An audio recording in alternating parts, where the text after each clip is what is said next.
Você já se imaginou construindo um veículo do tipo Fórmula? Pois é, a Kimatic visita hoje a Unicamp e vai mostrar como existem projetos relacionados a isso que podem tornar esse sonho uma realidade. Então, vem com a gente e acompanha o projeto. Até mais!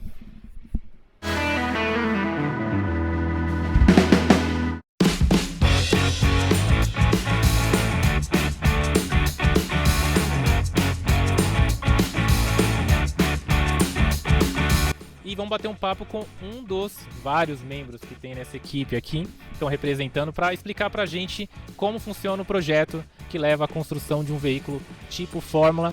E agora vem uma curiosidade, né?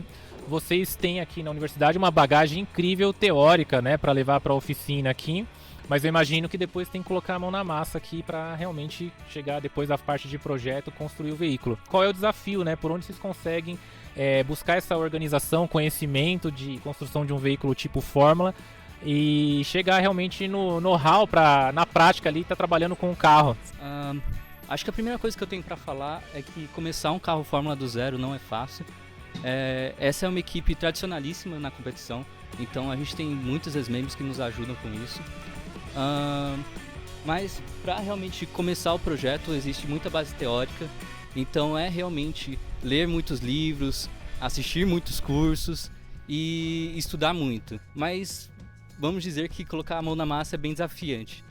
Agora, eu imagino que existem alguns componentes do veículo também, nem tudo dá para fazer dentro de casa, né? Bom, pra gente é essencial o apoio das empresas como a Kimatic, tanto no fornecimento de produtos, consultoria, apoio mesmo para a equipe. Então a gente tem muitas peças, como, vou dar um exemplo do cubo de roda, que é uma usinagem difícil, que é todo o processo feito com o patrocinador.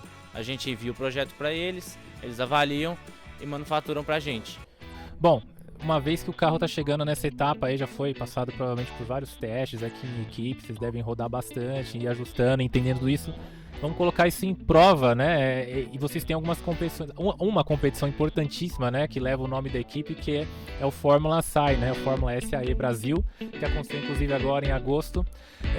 Queria que vocês contassem aí como é que foi a participação desse ano, quantas equipes ali envolvidas, para entender o tamanho do desafio que está nessa competição, mas principalmente entender o que está colocado à prova lá, porque não é simplesmente correr, né? Vocês têm várias etapas de validação, né?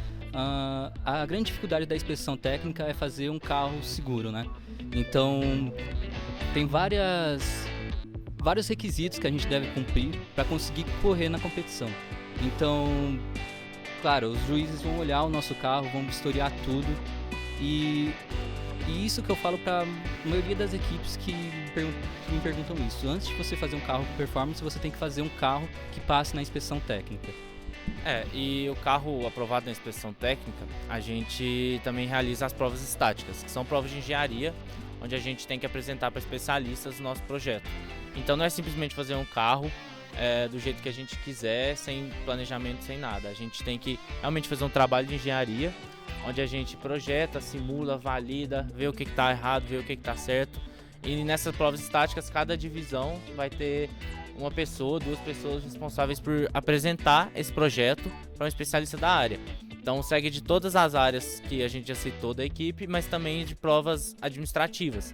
Então a gente tem a prova de manufaturabilidade do carro e também uma prova de custos. E também uma prova de business, onde a equipe tem que resolver um case empresarial ali na hora para o juiz. Já nos últimos dias, a prova ela se baseia na parte dinâmica, que são 4 provas. Temos o skid pad, que é aquele 8 que o carro faz, o autocross, que é uma volta rápida, o enduro, que são várias voltas num circuito maior, e também a prova de aceleração. E aí vai ter uma questão com diferentes provas. Eu imagino que a gente não está falando só de um carro veloz, né? Eu imagino que vocês devem trabalhar lá com uma adaptabilidade de acordo com o que cada prova pede, né? Como é que é essa dinâmica? E me conta até um pouco do seguinte, né? Pelo que eu lembro ali nos bastidores, vocês estão praticamente com mais de 50 pessoas inscritas na equipe, mas infelizmente não dá para colocar essas 50 pessoas lá dentro no box. Como é que é a dinâmica para essa adaptação do carro de acordo com a prova? São 20 pessoas que são inscritas para ir para o box.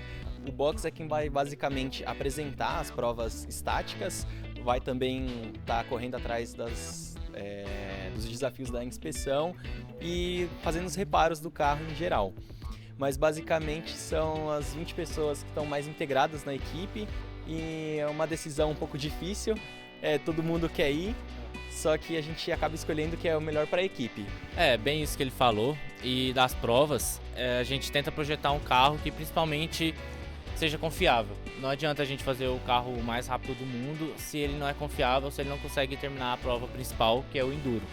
Então, o Henrique vai falar melhor, a gente projeta o carro para conseguir tanto fazer uma arrancada forte, quanto fazer uma pista em 8 muito apertada, rápido. Mas também a gente faz o carro inteiro para conseguir terminar a prova do Enduro, fazer os 22 km num bom tempo, mas sem quebrar, sem vazamentos, dando confiabilidade no projeto, que também é essencial. Sim, falando sobre a adaptabilidade do carro nas provas, como o GH disse, a gente projeta um carro para circuito, então ele não pode ser só bom em retas e também não pode ser só bom em curvas. Se ele fosse só bom em retas, seria um dragster e a gente não constrói um dragster, né? Falando um pouco, a gente realmente troca setups durante as provas, então o nosso projeto de suspensão foca em ajustabilidade, então a gente consegue extrair o máximo do carro em todas as provas, né? Para entender um pouco como alguém hoje poderia ter essa oportunidade de trabalhar nesse projeto e até onde ele se estende, né? Será que é só em parte mecânica ou isso é algo que vai além, né, na equipe? Fala pra gente, por favor. A equipe, ela basicamente gira em torno da competição nacional que a SAI ela proporciona pra gente. Ela é também composta somente por estudantes da Unicamp. Anualmente construímos o carro do tipo Fórmula e corremos na competição nacional.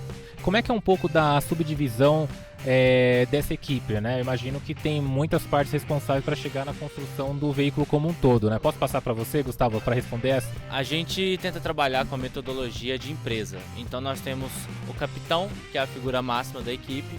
Logo abaixo, os diretores gerais de projeto, manufatura e teste são responsáveis por coordenar o rumo da equipe como um todo. Depois disso, nós temos as divisões técnicas, que são aerodinâmica e estrutura, são o administrativo, elétrica, powertrain, drivetrain e suspensão e freios.